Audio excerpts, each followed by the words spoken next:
All right, I think we should get started. And good afternoon, everyone, and welcome to the last session on parsing. And I'm the session chair. And in the session, we are going to have 3 exciting presentations. And our first speaker will be Reinhard from CMU, and he's going to talk about lightweighted language syntax transformation with Parser Parser combinator. Yeah, let's welcome the speaker. Thanks, Karen. Thank you, Karen. All right, so I'm Renard, and this talk is about lightweight multi-language syntax transformation with Parser Parser combinators. This is work done by myself and Claire Laguez. So right away, I want to start off with a simple example of some code as a representative thing that we do to simplify code. This is an example linter check for the Go programming language, where it turns out we can remove something like a redundant nil check when we range over a variable in a for loop. So we can change this code on the left to this simpler form on the right. And this is an existing check in a Go linting tool. This is what the implementation looks like. I'm not expecting you to actually read this, but the takeaway here is that in order to implement this, you need to be familiar with the AST definitions, the visitor API, implement this in some language, and that's a lot of effort to repeat for multiple languages like Rust, C, and Haskell. But at a high level, this is a kind of simple description. And wouldn't it be nice if we could implement a transformation like this that is syntactically close? And that's the goal of our approach, to have ways to describing transformation like these that is syntactically close in the sense of hooking into variables or for bodies or function bodies. And so what we propose is this form on the bottom of the slide where you have templates that describe things that you're interested in, and we denote these with a very simple meta syntax called holes that bind matches to identifiers, and everything else in these templates is concrete. So it matches one-for-one characters in the underlying source code. There's one interesting aspect of these templates, which is that they have a built-in understanding that delimiters are balanced. In other words, braces in a template should correspond to balanced braces in the underlying source code. And this is something that regular expressions in general is not powerful enough for. Additionally, we can add constraints on top of matches to imply equality or inequality between matched syntax. So we can refer to these holes or variables in a corresponding rewrite template that substitutes things in place. So one observation here is that nothing about this example really is Go-specific. And what I mean is that nothing about this is Go-specific at a syntactic level. Of course, the property is kind of specific to Go, but at a high level, we can imagine other transformations that are interested in these sort of syntactic elements. For example, in Dart, you might want to simplify something like this, where you check whether a list is empty. You can replace it with something that's simpler and more performant. So there's a built-in API call for this that doesn't do a linear traversal of the list. In C, you can simplify, for example, for bodies in a for loop, or redundant statements in a for loop. In Scala, you can simplify a chain of calls like this and use a dedicated call. So this is kind of the central idea in our approach. And the way that we achieve this is we use parsers for matching the underlying source code, and we take your source input, and we directly generate a result set of textual matches that correspond to syntax of interest. So the underlying mechanism and process here is a parser that operates on that source code. And as a starting point, we need some kind of multi-language representation so that we can generalize this approach to multiple languages. And our observation is that there's a lot of shared context-free language properties across multiple languages, and that includes things like balanced delimiters, parentheses, braces, and so on. And if you think about it, this syntax fundamentally delineates recursive structures like trees, expressions, and blocks, and so on in traditional languages. So one insight is that the existing Dake language expresses this kind of essential property of context-free languages, and it's a very simple language. It is simply the language of balanced parentheses, and it preserves this well-formedness property of always having balanced parentheses, and we can expand this to arbitrary delimiters like braces or brackets. So using this representation, we can decompose any source code, really, with respect to such delimiters. So, for example, we can take this Go code and we can say, well, everything that's not part of those delimiters, we're just going to keep as one simple token. So this is what the decomposition would look like. It would simply be sequences of characters, including white space and often numeric characters, between or inside these delimiters. And this is a correspondingly simple grammar. So you can see how this might translate to a useful representation that structurally kind of allows us to identify the important parts of these transformations. And that representation is the basis of what we would parse and identify as syntax of interest. And the crux of our approach really is around the question of how do we achieve this correspondence of declarative templates to the underlying source code. So this thing that I showed before, this template, really what this is it defines a parser. So how our approach works is we take this as your initial template, and we scan it, and we say, well, if we parse an if, we produce a parser for an if. If we parse things like braces, we produce a parser for balanced braces. For holes, we generate a parser that will match sequences of characters that bind that syntax to hole. And so after scanning the entire template, we chain all of these parsers or compose them. And that generates a final parser that we run on the underlying source code to identify syntax. And this is really what we mean by parser parser combinators that we've coined around this work, which is to say a parser that runs on templates to generate parsers that run on the source code. So that's how we achieve this correspondence between declarative templates and the underlying source code that we're interested in matching. All right, so I described that we have parsers as the underlying mechanism to identify syntax. And really what we're doing is we're producing parsers by parsing templates, which are your inputs. So that's nice. We have a multi-language representation. We have a mechanism for recognizing syntax. Where's the complexity? Well, here's an example of some code. We have balanced parentheses, right? So right now, things are broken because, in fact, we're just not recognizing the fact that string delimiters can have arbitrary unbalanced parentheses because it's not real code. It's strings in that language. Similarly, we can identify, balanced parentheses like these, but that's only because we're not recognizing block comments or C-style block comments. And this problem is exacerbated across multiple languages. So, in Python, we have # for comments, and in Go, we can have raw string literal syntax. So all of this kind of messes up our ability to recognize code as it pertains to structures that can be recursive. So what we do in our multi-language representation is we open it up a little bit more and say, well, those tokens that we had before, we're going to make place for other parsers, smaller parsers that can handle these language-specific syntactic idiosyncrasies that cause problems. So we can implement, a common and a string literal parser for Rust or Java or Go and embed it into this representation. And critically, these are very small definitions, right? So this is the extent of what we would give to our tool to recognize things in Go in order to parse patterns for the Go language. Now, I want to contrast this at a broad level to existing approaches for syntax transformation. Generally, how this works is we have a pipeline with some source input that generates an AST. And we transform that AST in various ways, and then we might have to pretty print that out to obtain the original kind of source code. And we're typically interested in manipulating subterms or subtrees in these ASTs. And the way that a lot of multi-language approaches, like language workbenches, have gone is said, well, we take that source code and we're going to write grammar definitions for each language, and this can run into the hundreds of lines of code, with particular sensitivity to those terms. And then we can apply a generic tree matching algorithm. So there's some ability to reuse matching. But the problem is that for each language, you also have to write some translation of a declarative input to the underlying terms in that AST. And you have to do this on a per language basis because the terms can be different across multiple languages.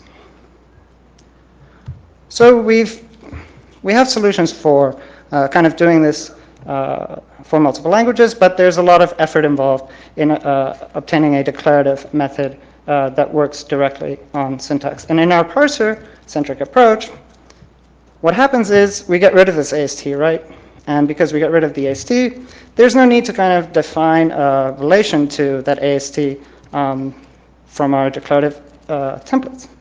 And instead what we do is we use small parsers that are language specific, and these kind of get imported at the start when we parse code, but we also then combine the whole declarative specification into this process where we don't map to the AST, we simply run the parser as being the underlying mechanism to identify syntax. So in summary, the key points of our approach is that we develop first a general representation for context-free language properties. Now you can go and take that representation and implement, something like this where you actually generate an AST. And that could be useful in its own right. In our approach, we're specifically interested in this representation because it allows us to lift this problem of multi-language recognition to a modular parsing problem, which gives us in turn the ability to use small parsers that embed language-specific syntactic elements, and then every time we encode those language-specific concerns in small parsers, it's automatically reflected or mirrored in these declarative templates because they relate directly to code as we generate parsers. And that's how we have this nice way of specifying syntactically close templates for identifying and rewriting source code. So that's the fundamental idea behind this parser-centric approach. There's also an interesting side effect, which is that matching on character sequences can actually span traditional term boundaries that you would have in an AST, because there is no AST in our case. And this could be something that's desirable or undesirable, depending on what you want. But in our case, it actually affords some flexibility for changing code. So I'm going to transition now to experiments. We ran 2 cases of experiments. The one was large-scale experiments where we asked these 3 questions. So, is our representation suitable or applicable to multiple languages? Is our engine expressive enough to write useful or non-trivial transformations? And can we validate that transformations produced by approach are desirable and correct? So the first 2 points kind of build up to the third. And to validate the third, we submitted a lot of our changes to upstream GitHub projects that are active. So I'm going to elaborate on that. In this talk, I'm not going to elaborate about our evaluation of qualifying effort relative to existing tools. So please see our paper for that. So large-scale experiments. We took the top 100 GitHub repositories for 12 languages. That's 1,200 repos. We wrote 1 to 3 rewrite rules per language based on existing linters and checkers. Over 280 million lines of code parsed or processed. And that process took about 42 minutes on 20 cores. So this is pretty fast. We submitted pull requests to 50 unique repositories. Roughly 40 of these were merged. 10 went stale, or were not applicable because we changed tests, for example. And this is just one example that was merged into the Rust compiler, where you can simplify things like casing out on the same field with structs, so you can remove that redundant reference. I'm going to transition to a short demo. If you want to check out the resources for our tool, now's a good time to note this down or take a picture or something. I'm going to leave it up for 2 seconds and then transition to a demo of our approach. 1, 2. Okay. Let's see if I can switch this to mirror displays.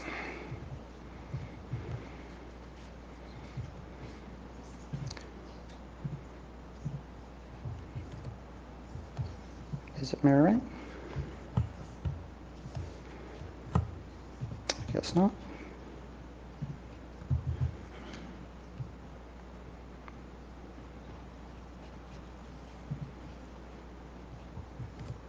All right, so you can check out, this is a catalog of kind of the transformations that we performed. I'm just going to show you one example for Go. Oh no. Zoom in. So here's one. You can kind of simplify checking whether a string contains another. In Go, instead of checking an index, you can use something more efficient like .contains. So there's a live demo site. Up here we have some source code. This is a match template, kind of like I showed you in the presentation, and this is the output. So if I change this, it goes away. If we change this to match the arguments of this function, you can see it matches things like the comma in here for arguments because, well, we're not really sensitive to anything, and that would be something that's discarded typically in an AST approach. So you can kind of play around with this and see how the interpretation changes as languages are swapped, so whether it's sensitive to particular comments or not. Okay, so let me summarize this talk.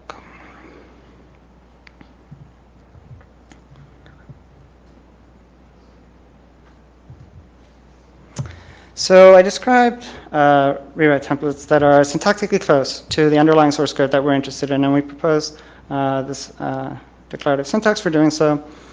Fundamentally, how we implement this approach is using parsers that generate parsers for the syntax that we're interested in, and we handle the complexity across multiple languages using smaller parsers embedded within this process. We applied this idea to real-world code at scale, produced a lot of transformations that were pushed to a lot of code upstream, and I really encourage you to check this out and see what you can use this for in your own work, whether it's refactoring, templating, things like testability transformations, and so on. Thank you. It's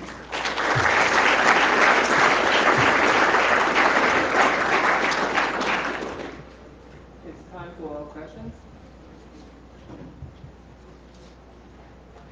Hello. That's impressive work in the scalability-wise, but I would like to object a little to your characterization of AST approaches. So you're saying that requires a lot of effort in creating an AST representation and creating pretty printers, right? I think there's an extra layer of indirection, yes. So, it's hard to quantify exactly how much effort that is. But. Right. So there are standard approaches now where the only thing you need is a grammar with a template-based grammar that creates the parser, the AST representations, and the pretty printers from a single source. And it gives you enough information to create a system of rewrite rules where you can define your rewrite rules using concrete object syntax, apply them to ASTs reliably, right, where you can match on the context-sensitive properties of your tree, where here you might match a syntactic fragment that is where you may match it where it's out of place. In the AST approach, you can do that reliably and on arbitrary AST structures.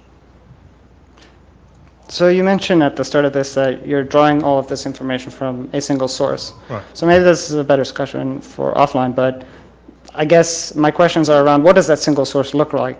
For example, how much complexity does that import, and how much complexity of languages, or for example, is it sensitive to Java 1.6 versus Java 1.7, this sort of thing? No, right. I mean, it's a grammar of a language, so you need a precise grammar. In that sense, Right. your approach is more agile because you only need the syntax of the fragment you're matching. Right.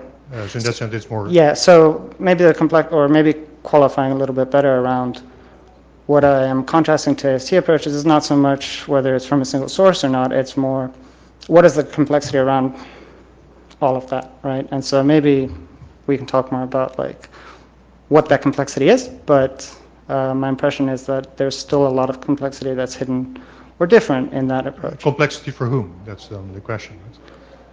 It's a good point, but I mean, if that complexity shifts along with, language changes, introduces new syntax, how does that cope with such a change? Yeah, no, so you need a grammar and that. Sure. Yeah, so we can talk offline. So next question. Hi, David Holland from Harvard. I was just wondering, do you have widget tree for dealing with semantic white space like in Haskell? Because if you make the indentation fixed pattern, then it doesn't work on things that are indented differently, but if you don't, it may not match correctly. I'm not super familiar with the Pascal language feature, but there's Python too, for that matter.